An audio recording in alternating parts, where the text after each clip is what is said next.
రెండు నెలలుగా ఎయిర్పోర్ట్లకే పరిమితమైన ఫ్లైట్స్ గాల్లోకి లేచాయి. ఉదయం నుంచే దేశీయ విమానాల రాకపోకలు ప్రారంభమయ్యాయి. దీంతో హైదరాబాద్ శంషాబాద్లోని రాజీవ్ గాంధీ అంతర్జాతీయ విమానాశ్రయం సందడిగా మారింది. ఇవాల్టి నుంచి ఈ ఎయిర్పోర్ట్ నుంచి 30 విమానాలు వివిధ రాష్ట్రాలకు రాకపోకలు సాగిస్తాయి. ఆంధ్రప్రదేశ్, పశ్చిమ బెంగాల్కు తప్ప దాదాపు అన్ని రాష్ట్రాలు, కేంద్రపాలిత ప్రాంతాలకు విమాన సర్వీసులు పునః ప్రారంభమయ్యాయి. ఏపీకి మంగళవారం నుంచి, బెంగాల్కు గురువారం నుంచి విమానాలు నడుస్తాయి. ఆయా రాష్ట్ర ప్రభుత్వాల కోరిక మేరకు సోమవారం నుంచి ఈ రెండు రాష్ట్రాల్లో విమానాలు నడపడం లేదని కేంద్ర పౌర విమానయాన శాఖ వెల్లడించింది.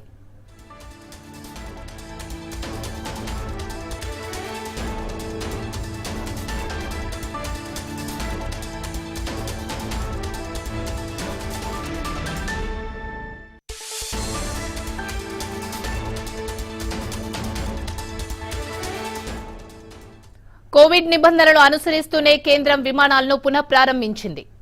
ఈ నిబంధనల ప్రకారం ప్రతి విమానంలో కేవలం 20% ప్రయాణికులను మాత్రమే అనుమతిస్తారు. కరోనా వ్యాప్తి చెందకుండా అన్ని విమానాశ్రయాల్లో జాగ్రత్తలు తీసుకుంటున్నారు. విమానాశ్రయాల్లో శానిటైజేషన్ చేయించారు. ప్రయాణికులు మాస్కులు ధరించడం, భౌతిక దూరం పాటించడం వంటి నిబంధనలు తప్పనిసరి చేశారు.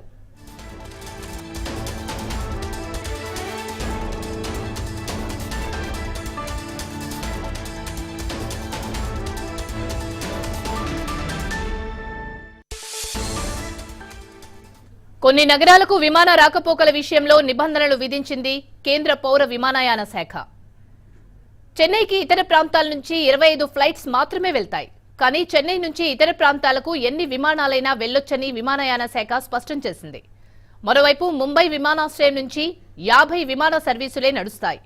మహారాష్ట్రలోని మిగతా ఎయిర్పోర్ట్ల నుంచి 3/4 ఫ్లైట్స్ మాత్రమే పనిచేస్తాయి. ఇక ప్రయాణికులకు క్వారంటైన్ విషయంలో రాష్ట్రాల నిబంధనలో తేడాలు ఉండడం గందరగోళానికి గురిచేస్తోంది.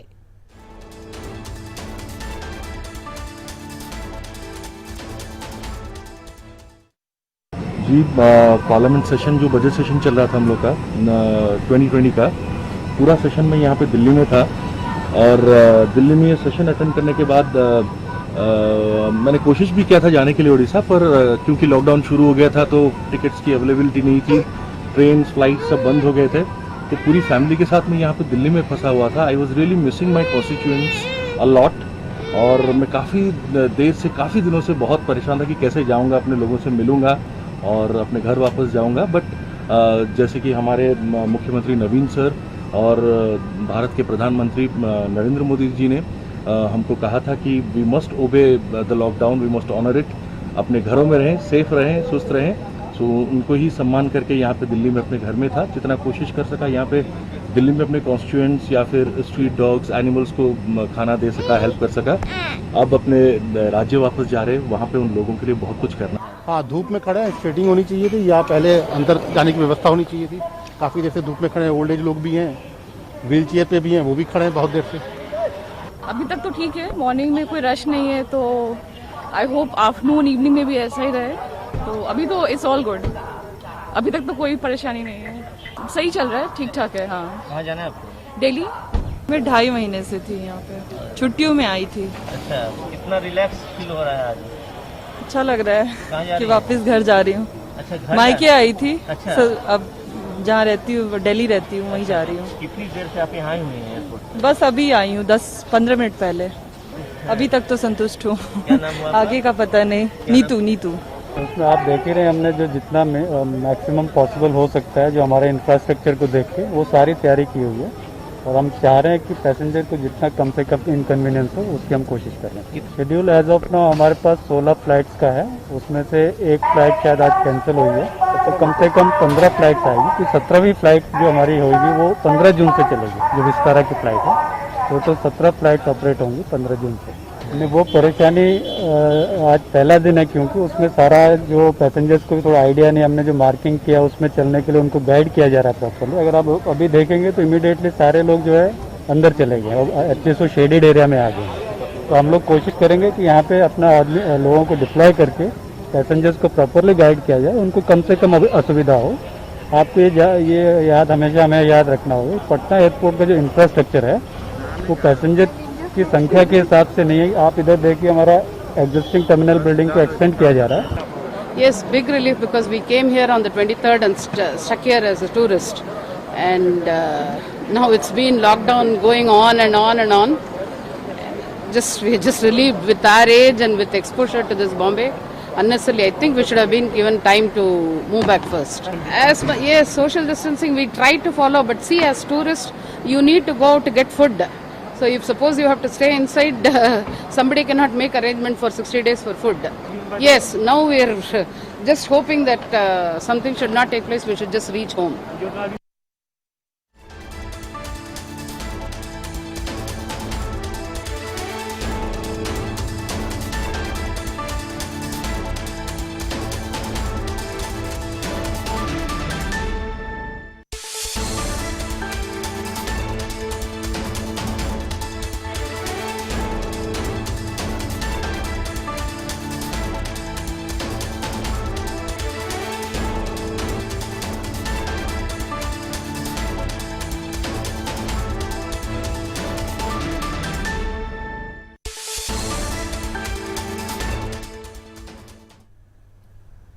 శంషాబాద్ విమానాశ్రయం దగ్గర పరిస్థితి వివరించేందుకు మా ప్రతినిధి నరేందర్ లైవ్ లో సిద్ధంగా ఉన్నారు.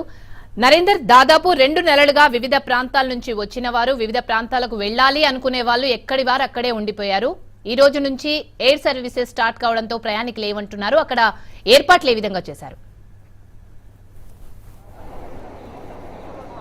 రైట్ శ్రీలత, అయితే దాదాపు 2 నెలల వరకు కూడా ఫ్లైట్స్ అన్ని కూడా క్యాన్సిల్ కావడం జరిగింది. అయితే 2 నెలల తర్వాత ఇవాళ కేవలం రాష్ట్రాల విమానాలు అంటే డొమెస్టిక్ ఫ్లైట్స్ మాత్రమే నడుస్తాయి. ఈ నేపథ్యంలో శంషాబాద్ ఇంటర్నేషనల్ ఎయిర్పోర్ట్ అంతా సిద్ధం చేయడం జరిగింది. గతంలో అంతా కూడా మాన్యువల్ సిస్టమ్ ఉండేది, ఇప్పుడు మానవ రహిత సిస్టాన్ని మొత్తం కూడా ఏర్పాటు చేయడం జరిగింది. ఒకవేళ ప్రయాణికుడు నేరుగా శంషాబాద్ ఎయిర్పోర్ట్కి వచ్చిన తర్వాత అతని లగేజ్ను డిజిన్ఫెక్ట్ చేస్తారు, ఆ టన్నెల్లో వేయడం జరుగుతుంది. టన్నెల్లో వేసిన తర్వాత అక్కడి నుంచి నేరుగా బార్కోడ్కి వెళ్తారు. సో మనం చూసుకోవచ్చు, ప్రస్తుతం అయితే ఇక్కడ ప్రయాణికులందరూ వచ్చి ఇక్కడ కూర్చొని వెయిట్ చేస్తున్నారు. దాదాపు ఎవరైతే ప్రయాణం చేయాల్సిందో దాదాపు వాళ్ళు 2 గంటల ముందు ఎయిర్పోర్ట్కు రావాల్సి ఉంటుంది. సో వాళ్ళందరూ వివిధ రాష్ట్రాలకు వెళ్లాల్సిన వారు ఇక్కడికి వచ్చి వెయిట్ చేసిన సిచ్యువేషన్స్ మనకి ఇక్కడ ప్రధానంగా కనిపిస్తున్నాయి. పలు ఫ్లైట్స్ కూడా రద్దయిన సిచ్యువేషన్ మనకు కనిపిస్తున్నాయి. बोलिए आप कहाँ जा रहे हैं, कितने से? सर हम अभी दिल्ली जा रहे हैं, ठीक है, और जो फैसिलिटीज यहाँ अभी देखने को मिल रही है हम बिल्कुल संतुष्ट नहीं है उससे, क्योंकि 2 फ्लाइट्स हमने करवाई. पहले इंडिगो वो कैंसिल हो गई, अब हमने एयर इंडिया कराई, वो कैंसिल हो गई. अब सुबह 4 बजे से निकले हुए हैं हम, अब रात को बोल रहे हैं कि हमें 11 बजे दिल्ली पहुंचेंगे. अब कर्फ्यू वहाँ पे लगा हुआ है, तो हम क्या खाएंगे क्या पियेंगे, क्या हम आते जाते रहेंगे पूरा दिन? नहीं, आपको इन्फॉर्म किया क्या फ्लाइट कैंसिल होता बोल के? नो इन्फॉर्मेशन, हमें कुछ इन्फॉर्मेशन नहीं मिला. राइट, आप बोलिए आप कहाँ जा रहे हैं? मैं दिल्ली जा रहा हूँ और मैंने सुबह इंडिगो फ्लाइट किया है.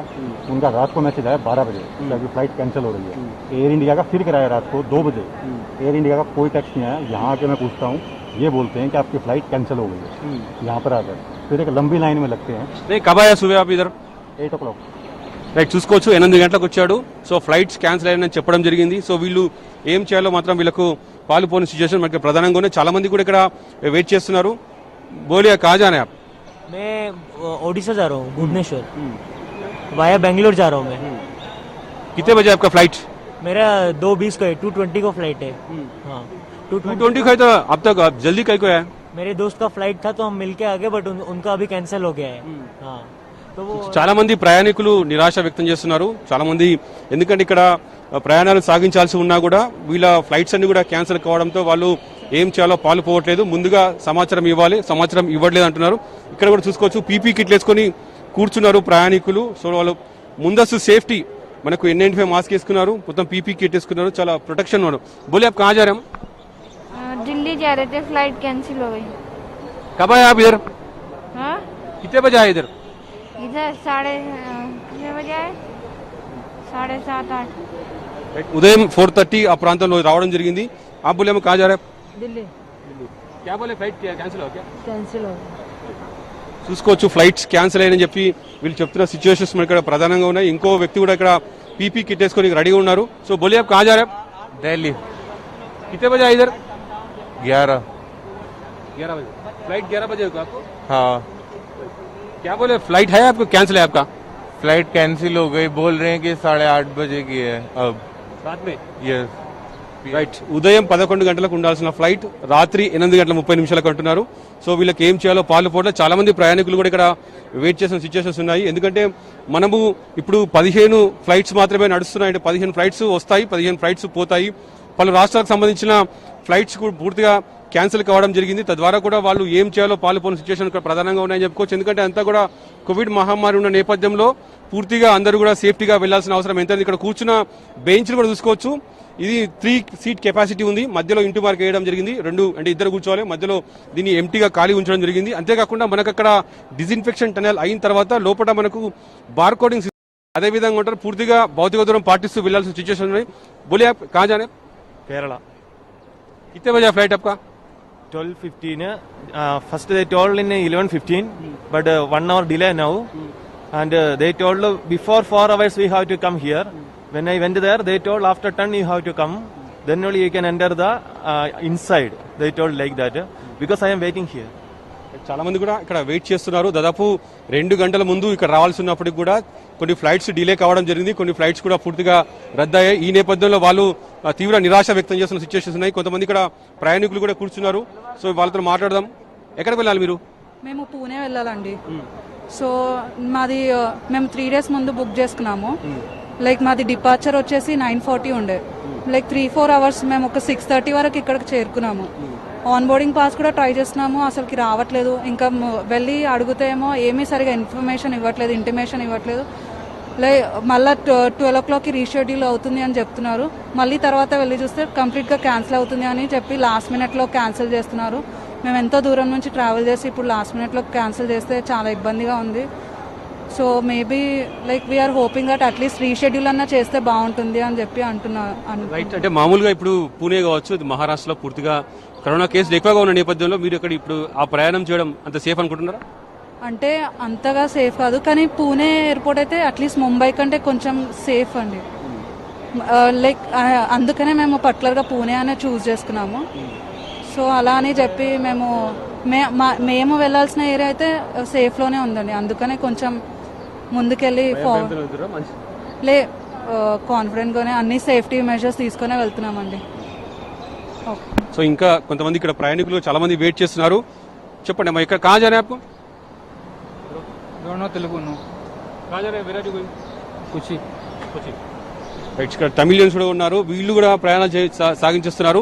చాలా ఫ్లైట్స్ కూడా మనకు క్యాన్సిల్ అయిపోయిన సిచ్యువేషన్స్ ఉన్నాయి. ఒకవేళ ప్రయాణికులు మనము ఇక్కడ శంషాబాద్ ఎయిర్పోర్ట్కి వచ్చిన తర్వాత ఇక్కడ నుంచి మనకు నేరుగా లోపలికి వెళ్తారు. ఇక్కడ మనకు ఏదైతే టెంపరేచర్ చెక్ చేస్తారు, టెంపరేచర్ చెక్ చేసి లోపలికి వెళ్తారు. సో చూసుకోవచ్చు విజువల్స్ లో మనము ఇక్కడ వీళ్ళ టెంపరేచర్ చెక్ చేస్తున్నారు ప్రయాణికులు. ఒకవేళ టెంపరేచర్ కనుక 102 అంటే ఎక్కువ ఉంటే మనకు 100 దాటితే మాత్రం ఖచ్చితంగా వీళ్ళని వెనక్కి పంపించే సిచ్యువేషన్ మనకు ప్రధానంగా ఉన్నాయి. లోపల కూడా మనకు జిగ్జాగ్ ఉంటుంది, మొత్తం భౌతిక దూరం పాటిస్తూ లోపలికి వెళ్లాల్సి ఉంటుంది. అక్కడ కూడా మనకు లోపల మనకు సంబంధించి లాస్ట్ వరకు చూసుకోవచ్చు. ఇక్కడ మనకు బార్కోడింగ్ సిస్టమ్ ఉంటుంది. బార్కోడింగ్ సిస్టంలో మన ఏదైతే లగేజ్ సంబంధించిన బార్కోడింగ్ తీసుకుంటారు, బార్కోడింగ్ తీసుకున్న తర్వాత దాన్ని లగేజ్ కి పెట్టడం జరుగుతుంది. లగేజ్ పెట్టి లోపలికి పంపిస్తారు. మనకు లాస్ట్ వరకు చూసుకోవచ్చు ఆ విజువల్స్ లో. అక్కడ నుంచి మనకు నేరుగా ఫైనల్ చెకింగ్ పాయింట్ ఒకటి లోపల ఉంటుంది. ఆ ఫైనల్ చెక్ చేసిన తర్వాత వాళ్ళు నేరుగా మళ్ళీ లోపలికి వెళ్తారు. లోపలికి వెళ్ళిన తర్వాత ఆ లగేజ్ కి సంబంధించి బార్కోడింగ్ లగేజ్ కి వేస్తారు. వేసి లగేజ్ ను సపరేట్ గా వేరే ట్రాలీలో పంపించడం జరుగుతుంది. సో అంతేకాకుండా అక్కడ నుంచి లగేజ్ అనేది సపరేట్ గా అవుతుంది. ఒకవేళ లోపలికి వెళ్ళిన తర్వాత ఏమైనా డౌట్ ఉంటే కనుక ఖచ్చితంగా ఏదైతే ఆటోమేటిక్ కంప్యూటర్ సిస్టమ్ ఉంటుందో ఆ సిస్టమ్ ముందు నిలబడితే అక్కడ మనకు మనిషి అక్కడ కనిపించడు, కానీ మనిషి చెప్తాడు దూరం ఉండి. సో మీరు ఎక్కడ వెళ్ళాలి, ఏ ప్రయాణాలు సాగించాలి, ఎన్ని గంటలకు ఫ్లైట్ లోపల వివరాలను కూడా చెప్పడం జరుగుతుంది. సో ఇక్కడ అంతా కూడా భౌతిక దూరం పాటిస్తూ వెళ్తున్నారు. అయితే కొంతమంది ప్రయాణికులు మాత్రం తీవ్ర అసహనాన్ని వ్యక్తం చేస్తున్నారు. ఎందుకంటే ఇక్కడ ఎలాంటి ఇంటిమేషన్ లేదు, ఏర్పాటు కరెక్ట్ లేవని చెప్తున్నారు. ఎందుకంటే తాము దాదాపు 2 నెలల నుంచి తమ రాష్ట్రాలకు వెళ్లాల్సి ఉన్నా కూడా ఈ విధంగా చెప్తున్నారని చెప్పి వీళ్ళు ఆవేదన వ్యక్తం చేస్తున్నారు. Over to studio. Right, thank you Narender.